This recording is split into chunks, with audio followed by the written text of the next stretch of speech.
Ah, the AL Central, a division where I legitimately think any team could win it. Well, maybe not the White Sox.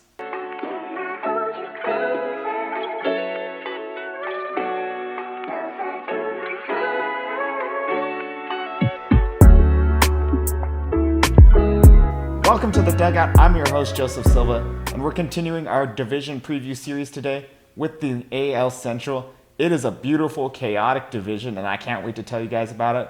But before we get started, if you're enjoying the content, go ahead and leave a like.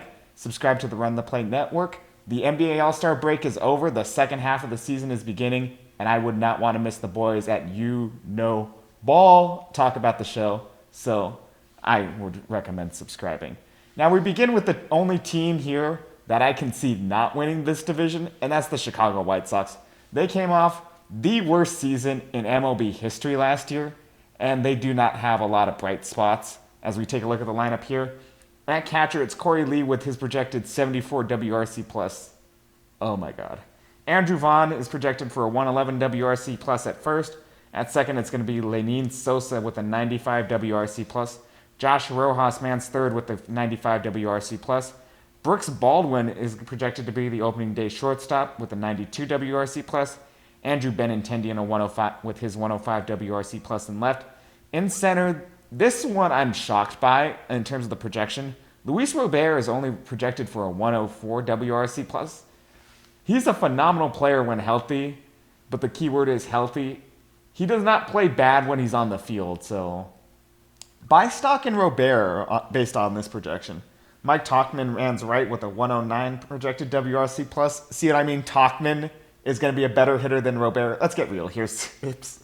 And then after that, it's Dodgers legend Miguel Vargas with a 104 WRC plus at DH. If I'm being generous, I'd say this lineup is ass. Like, yeah, you have a lot of guys projected to be above average hitters, but I don't see it. Like, Mike Tauchman, he was good 5 years ago. I don't think he's going to be a great hitter this year. Benintendi, you got to give it up, man. He's not that number one prospect. He's not 2018 Benny. He's not really been the same since 2018, if we're being honest here. Andrew Vaughn's good. Robert's fine. Vargas, I loved him in the Dodgers system. He just has not hit that ceiling at all. Not a great lineup for him. But surely the rotation's better, right? Right?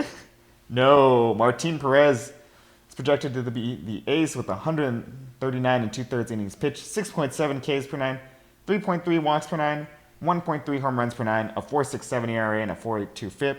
After him is Jonathan Cannon with a 164 innings pitched, 6.7 Ks per nine, 3.2 walks per nine, 1.4 home runs per nine, a 4.79 ERA, and a 4.92 FIP. After him is Davis Martin with 137 innings projected, 7.7 strikeouts per nine, 3.2 walks per nine, 1.4 home runs per nine, 4.55 ERA, 4.67 FIP. Then it's Sean Burke with a projected 138 and two-thirds innings pitched, 8.3 strikeouts per nine, 4 walks per nine, 1.4 home runs per nine, 4.7 ERA, and a 4.87 FIP. And rounding out this rotation of misery is Bryce Wilson with 102 and a third innings pitched, 6.7 strikeouts per nine, 3 walks per nine, 1.6 home runs per nine, 5.05 ERA, and a 5.15 FIP. Yeah, the White Sox, we'll talk about this now. Like, they have a lot of good prospects coming up. I don't know if Kyle Teal comes up this year. Colson Montgomery's coming up this year, and he's someone everybody, including myself, is very high on. He'll probably tear it up for the White Sox when he comes up. But the pitching side, they really don't have anybody. None of these names are inspired. Martin Perez had that miracle season with Texas, and after that has really done nothing since. Overall, they're just going to be guys who are innings eaters. These are your future Chad innings eaters because none of them are quite inspired enough as pitchers. That is something they're going to have to address when they start selling off pieces of the core at the deadline. In terms of the bullpen, projected to close, Justin Anderson maybe. He's got 9.1 strikeouts per nine, 4 walks per nine, 1.2 home runs per nine, 4.28 FIP projection. You could do worse. Maybe if not him, Prelander Barreros, 9.4 strikeouts per nine, 4.9 walks per nine, 1.2 home runs per nine, 4.57 FIP. Yeah, that's the worst. Again, this White Sox bullpen, they don't have anybody. This pitching staff is like Colorado Rockies bad. Do not put them in Coors in any circumstances. It's just not a great staff overall. After that, this is where it gets hard and where you really have to make brutal cuts in this division. And I think it's the Kansas City Royals who are going to be in fourth place. I was high on them last year. I thought they were going to make the playoffs. They ended up making the playoffs. Now, why do I think they're not going to make the playoffs? And it's quite simply the lineup. Salvador Perez had a great season, but we don't know how much more he has left in him. He's the projected catcher with a 105 WRC+. Vinny Pasquatch himself, is projected for a 126 WRC+ at first. Michael Massey is a perfectly league average 100 WRC+ at second. Michael Garcia is projected for a 94 WRC+ at first. At shortstop, I don't need to say it. You know how good he is, but I'm going to say it anyways. Bobby Witt Jr., fantastic. They project him for a 142 WRC+. MJ Melendez will be in left with a 104 WRC+. Kyle Isbell is in center with a paltry 91 WRC+. Renfroe is projected for a 103 WRC+ in right. And at DH, Jonathan India should help add a bat to this lineup with his projected 112 WRC+. Now, the big thing for me with this Royals team and why I did not see him going far in the playoffs last year is aside from Witt, Pasquantino, maybe Perez, like who is really going to be hitting in this lineup here? And honestly, like looking at this lineup, even with the addition of India, I don't see a lot of people hitting that well. Yeah, you can talk about Pasquantino like, oh, he's a StatCast darling. Like, oh, he's got so many red circles. He hits the ball so hard. And I do like him a lot, but, you know, the chase rate's kind of not the best. The walk rate's not the best. Those are things he needs to improve on. If he barrels up the ball more, he'd be a phenomenal hitter. Not that he's not a great hitter. It's just if he gets that barrel rate to league average, oh my God, would he be a phenomenal protection for Witt. But it's really Bobby Witt against the world at this point. India is a fine hitter. He's going to lead off for this team. But aside from that, it's just not going to be fun at all to watch this Royals hitting core. But the pitching side of things, they are phenomenal. This rotation, a lot of stars in it. Cole Reagans is the ace. He's projected for 182 and 2/3 innings pitched, 10.2 strikeouts per nine, 3.4 walks per nine, 0.9 home runs per nine, good for a 3.49 ERA and a 3.50 FIP. After him is Les Spinny Curveball Man Seth Lugo with his 190 and a third innings pitched, 7.8 strikeouts per nine, 2.5 walks per nine, 1.1 home runs per nine, good for a 4.13 ERA and a 3.98 FIP. After him, Michael Walker, who did end up re-signing, is good for 159 and a third innings pitched with a 7.8 strikeouts per nine, 2.7 walks per nine, 1.2 home runs per nine, 4.27 ERA and a 4.20 FIP. Newly acquired Michael Lorenzen comes in with 139 and a third innings pitched, 7.2 strikeouts per nine, 3.7 walks per nine, 1.1 home runs per nine, 4.60 ERA, 4.53 FIP. And after him, they had a lot of options. They're ending up going with Chris Bubich to be a starting pitcher. Very interesting decision from him. But he's projected for 123 and a third innings pitched, 8.2 strikeouts per nine, 3.2 walks per nine, 1.1 home runs per nine, 4.11 ERA and a 4.09 FIP. Everyone says we could turn him into a starter. Look at the Jordan Hicks experience in San Francisco. Look how well that went. But if any team could do it, like they got the career year out of Seth Lugo, who is historically a bullpen piece before his 1 year of starting in San Diego. I think Bubich might surprise a little bit here, but I'm not holding out hopes for him. Overall, though, it is a fantastic lineup. Even with the loss of Brady Singer to get Jonathan India, it's still a good 1-2 punch. I'd argue even like a good 1-2-3 if Waka can hold firm. I'm not sure Seth Lugo can hit that Cy Young caliber season he had last year, but he should give you a lot of dependable innings. Cole Reagans is so good. Love this rotation. Might be the best one in the division. We'll see.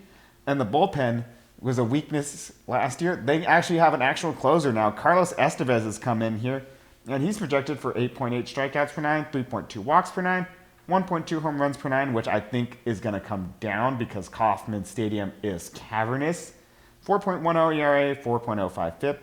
After him is Lucas Urseg, who's got 10.3 strikeouts per nine, 3.5 walks per nine, 0.8 home runs per nine, 3.40 ERA, and a 3.36 FIP. Overall, these two are phenomenal bullpen arms. You don't have to rely on James McCarthy as much to like eat innings and like be your big reliever. These two should help really ease the burden on this bullpen a little bit here, and maybe they find a diamond in the rough and develop one of those arms from last year. But ultimately, few bullpen question marks, a lot of lineup question marks. I just don't see this Royals team repeating their success, and that's why I have them at number 4.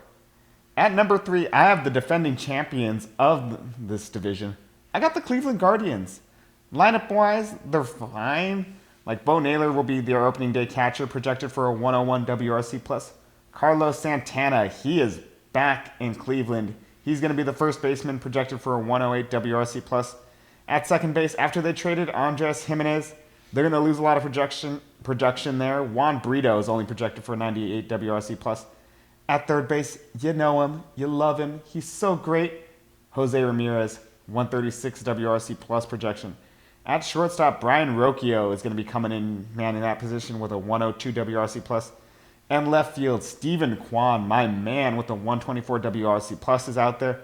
In center field will be Lane Thomas, looking to bounce back from just a terrible half season in Cleveland. He's projected for a 105 WRC+. Big Christmas himself is going to be your right fielder with a 107 WRC+. And Kyle Manzardo is your DH with a 119 WRC+. It's a good lineup. It's a lot better than the Royals lineup, quite honestly. You know, Santana, I think, is one of the most underrated players in baseball. He's not going to be your superstar first baseman. He's not going to be your Pete Alonso's, your Vlad Jr.'s that just smokes the ball. But I think he is a dependable hitter who walks, has a great plate approach, and just has aged phenomenally. Santana is going to be a great hitter in this lineup. You know how good Ramirez is. You know how good Kwan is. I think Big Christmas is going to struggle a little bit because he's free swinging with a massive, massive hole in that swing. But when he connects, my God, does Santa's sleigh fly in the night from him. Kyle Manzardo is a good DH. I think it's a perfectly serviceable lineup. What really worries me, though, is this rotation. The ace of the staff looks to be Tanner Bybee for the time being. Maybe it'll be Shane Bieber when he comes back from Tommy John. But Bybee is projected for 173 in the third innings pitch with a 9.3 strikeouts per 9, 2.5 walks per 9, 1.3 home runs per 9, 3.86 ERA, and a 3.90 FIP. After him is Ben Lively with 148 in the third innings pitched, 7.1 strikeouts per 9, 2.8 walks per 9, 1.4 home runs per 9, 4.79 ERA, 4.73 FIP. It's Gavin Williams after that with 143 innings pitched, 9.2 strikeouts per 9, 3.4 walks per 9, 1.2 home runs per 9, 4.10 ERA, 4.12 FIP. Luis Ortiz will be number 4 with 144 innings pitched, 7.6 strikeouts per 9, 3.4 walks per 9, 1.3 home runs per 9, 4.61 ERA, 4.56. And at the bottom of this rotation has been the very disappointing Tristan McKenzie, only projected for 128 in the third innings pitched, 8.5 strikeouts per 9, 3.9 walks per 9, 1.5 home runs per 9, 4.83 ERA, 4.86 FIP. Shane Bieber will join this rotation at some point during the year. But let's talk about Tristan McKenzie for a second. I was a Tristan McKenzie guy through and through 2022. It was really him and Bieber that carried that pitching staff throughout. Really, the only reason they pushed the Yankees to 5 games in that ALDS that year. And it was, you just got to win the Bieber and McKenzie starts. You just got to win the Bieber and McKenzie starts. Since then, McKenzie has fallen off a cliff hard. And it's really a lot of things, quite frankly. The fastball velocity is down 1.3 miles per hour from 2022. The barrel rate is up 3.2%. The hard hit rate is up 1.3%. The zone rate dropped 3.6%. He is now throwing only 48% of his pitches in the strike zone. Yikes. And because of that, the chase rate has dropped astronomically 10%. The slider's lost 1.4 inches of movement. All his off-speed pitches have lost velocity. There's just so much that's went wrong with McKenzie that it's just not one thing you can fix. It's not fix the arm slot, maybe whip the ball around a little more. Change your pitch mix, change your pitch grip. No, everything is broken. And it's really a shame to see because McKenzie was really, really good in 2022. I just don't know if he can regain that form. Now, 3 years after that season, I think they may have to cut ties with Tristan McKenzie at some point. But the bullpen, this is where the team makes the bread and butter. You know about Emmanuel Clase, so I'm not going to talk about Emmanuel Clase. He's phenomenal. I thought he should have been AL Cy Young last year. So let's talk about the guys who will bridge the gap to Clase. Cade Smith is phenomenal. He's projected for 11.3 strikeouts per nine, 3.1 walks per nine, under a home run per nine, 3.11 ERA, 3.09 FIP. If it's not Cade Smith, it's going to be Hunter Gaddis. 8.5 strikeouts per nine, 2.6 walks per nine, 1.3 home runs per nine, 4.14 FIP, 4.14 ERA, 4.24 FIP. And fuck it, it's Paul Sewald time because he's here. They might be the team that fixes him because they fix everybody. 9.9 strikeouts per nine, 3.1 walks per nine, 1.3 home runs per nine, 4.2 ERA, 4.05 FIP. Overall, the bullpen, they have so many guys that I could just keep going, quite honestly. So the bullpen is great. The rotation is where I have a lot of question marks. Like, we saw the Dodgers win a World Series with 2 healthy arms in the rotation. And yes, I love Walker Buehler, but he was not someone you expected to carry the rotation going in that playoff run. But you still need arms, and I don't think any of these guys is necessarily a great arm. I don't think, Bieber's going to find his form again. McKenzie sure as hell is not going to find his form again. Overall, I like the lineup well enough. The bullpen is phenomenal. The rotation's what's really holding this team back. That's why I think they're going to be the 3rd best team. But who's number 2? Who's number 1? I guess you're going to have to wait and find out after a word from our sponsor. Man, okay, LeBron hit my parlay. Let's get it. Oh shit, he hit it? Yeah, bro. Look at this. I won $200. I tailed your parlay. How the heck did you win $200? I used Boom Fantasy. I used their pick and spin, spun the wheel, got 10 times my money. Bro, you gotta hook me up. If you use code RTP, you could get a risk-free bet up to $100. Let's get back to the video. Now at number 2, we got the Minnesota Twins. This lineup is just full of so much potential, but say it with me now, if everyone stays healthy, because this Twins lineup is full of a lot of glass cannons here. Let's get into it. Ryan Jeffers is predicted as the opening day catcher. He's got a 111 WRC plus projection. Fantastic from him.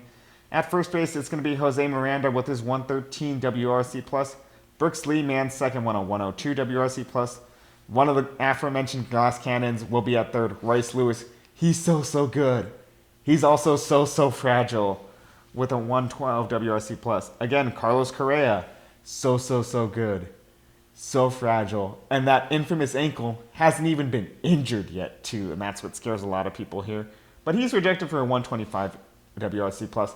Fantastic season from him, again, if he stays healthy.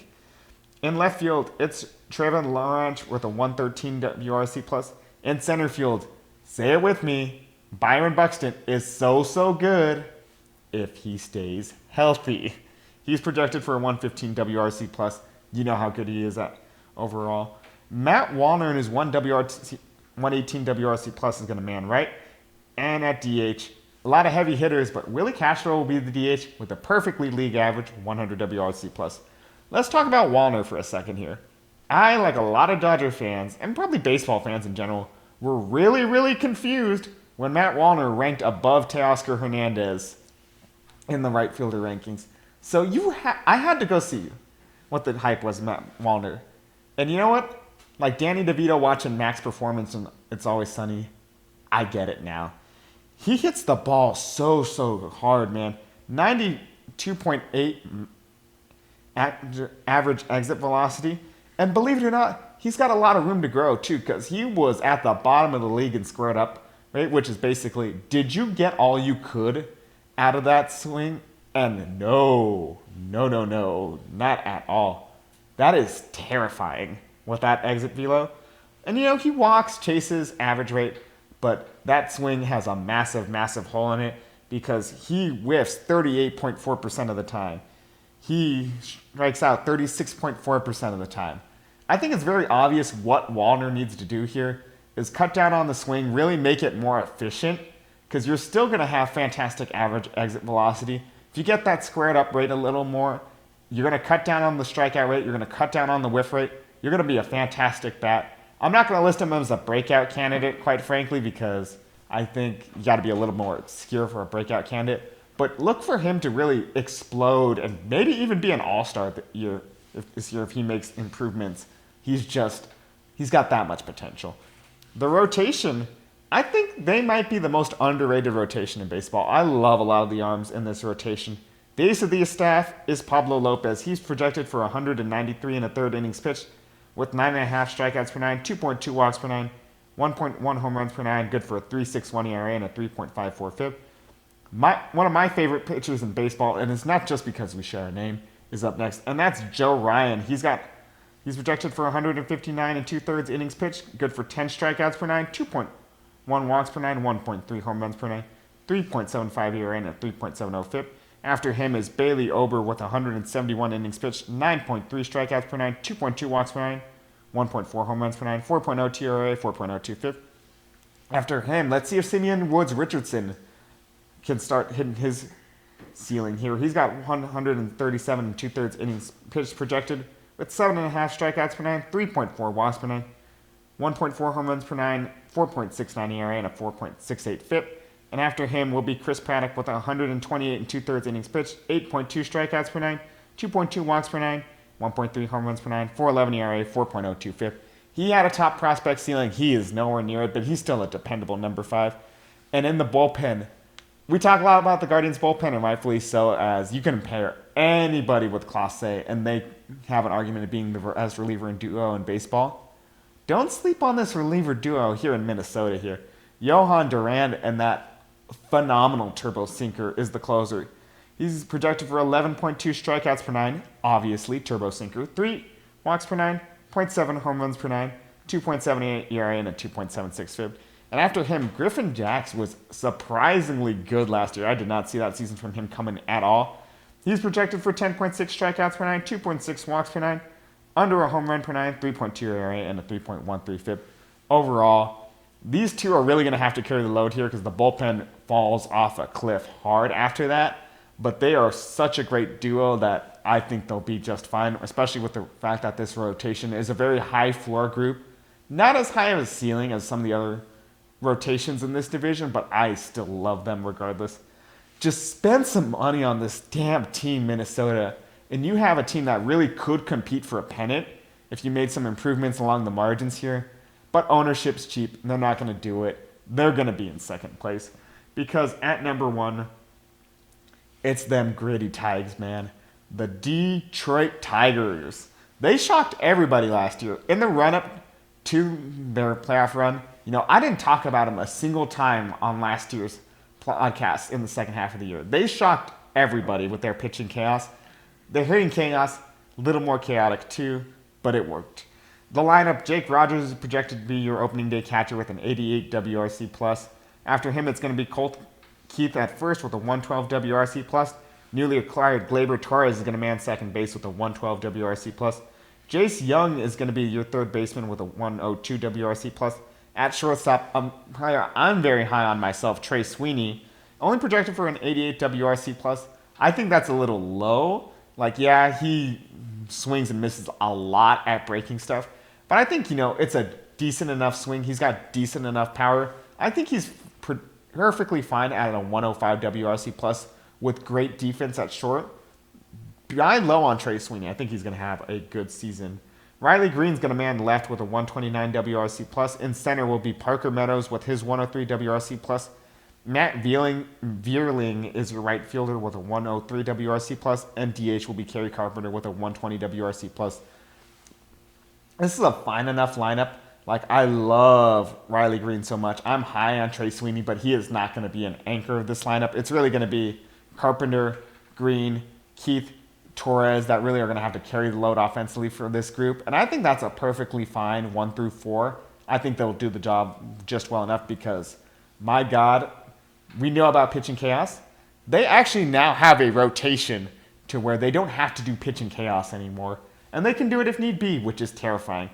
The ace of the staff, you know him, you love him. I'm so sorry I didn't vote for you to be Cy Young if I had one. I'm so sorry I didn't believe the hype going into last season. I'm not making that mistake again.